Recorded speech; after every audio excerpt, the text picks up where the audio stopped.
The products are never too complicated. Hi, my name is Samuel Curry, and I chose to research my senior project topic on Steve Jobs. When Steve Jobs' mother was putting him up for adoption, it was important to her that Eric had gone to college and that Steve would get a good education. Steve was not good at school, though, but he loved building things at home with his adoptive father, who was an engineer. Because of problems in school, the family moved into the Silicon Valley. Steve's interest in building and inventing machines continued to grow. In high school, he met someone who would become his lifelong friend, Steve Wozniak. They were a perfect match because they shared the same interests. Steve Jobs attended Reed College in 1972. He was the youngest in the class since he had skipped fifth grade, but he was still the smartest. He didn't feel that a lot of the classes were worth his time, so he only went to the classes he thought were worth his time. He couldn't afford a dorm room, so he slept on the first floor. One day he was leaving the campus, and he saw the calligraphy class. So he decided to take calligraphy class, because Reed College had the most advanced calligraphy class at the time. That class would benefit him a lot over time, because he could apply the fonts from that class onto the fonts on the Mac. Finally, after doing this repeatedly, Jobs finally dropped out of Reed. He didn't see the value in staying in college. He was scared, but when he looked back, it was one of the best decisions he had ever made. During this time, Steve Jobs and Steve Wozniak would work on the Blue Box. The Blue Box is an invention that allowed them to make long-distance calls for free. They would sell it, and they made a total of $6,000 off it. After the success of the Blue Box, in the early 70s, Steve Jobs and Steve Wozniak decided to start working on the computer business. At the time, they were among the few people who knew how to work with microchips, which was remarkable because they are such a vital component of a computer.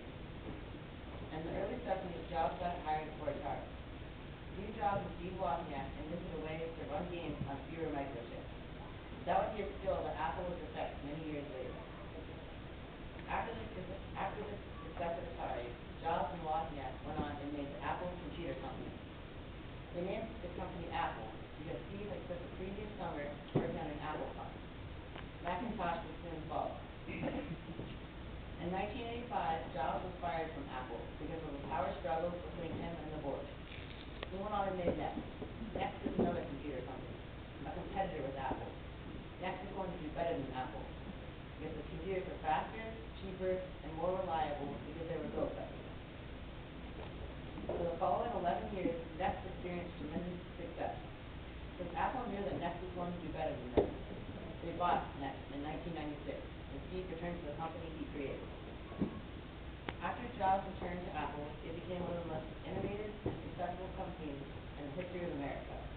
It has changed the way we look at our technology, from our phones to tablets to the slick design of our computers and how we listen and share our needs.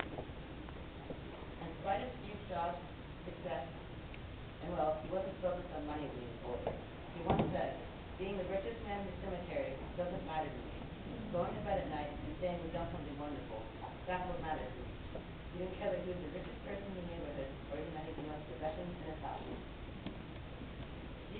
Steve Jobs died 7 months ago and will always be remembered as a genius. One of the most inspiring quotes is, "Here's to the crazy ones, the misfits, the rebels, the troublemakers, the ones who see things differently. They're not fond of rules, and they have no respect for the status quo. You can quote them, disagree with them, glorify them, or vilify them, but the only thing you can't do is ignore them, because they change things. This puts the human race forward. And while some may see them as crazy ones, we see genius, because the people who are crazy enough to think that they can change the world are the ones who do." People doubted the idea of Apple at first, and now they can see how big of a company it is. It has completely revolutionized the world, and with every new product or application that